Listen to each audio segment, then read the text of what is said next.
ఇంద్రియాలన్నిటినీ జయించి చాలా సత్యవంతుడు. అతడు ప్రతిదినమున దేవాలయముకు వెళ్తాడు.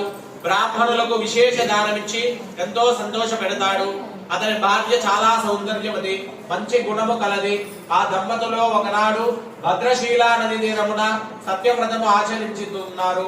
ఆ రోజు ఇట్లా వ్రతము చేయుచుండగా సాధువును ఒక వైశ్యుడు అనంతమైన ధనముతో ఒక పడవను నింపుకొని వ్యాపారమునకై ఆ మార్గమున వెళ్తున్నాడు.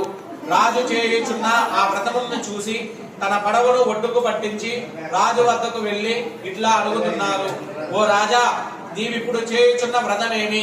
మొత్తం వివరంగా చెప్పండి, నాకు దయతో నాకు చెప్పండి అని కోరాడు.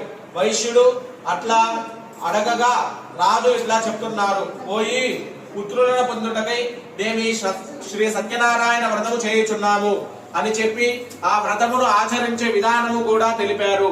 వైశ్యుడు రాజు చెప్పిందంతా విని, ఓ రాజా, నాకును సంతానం లేదు కనుక నేనే వ్రతము ఆచరించినచో నాకు సంతానము తప్పక కలుగుతుందా అని అడిగారు. పిదప ఆ వైశ్యుడు తన వ్యాపారము పూర్తి చేసుకుని తిరిగి తన స్వగ్రామము చేరుకున్న వాడై సత్యనారాయణ వ్రత ప్రభావమును తన భార్యకి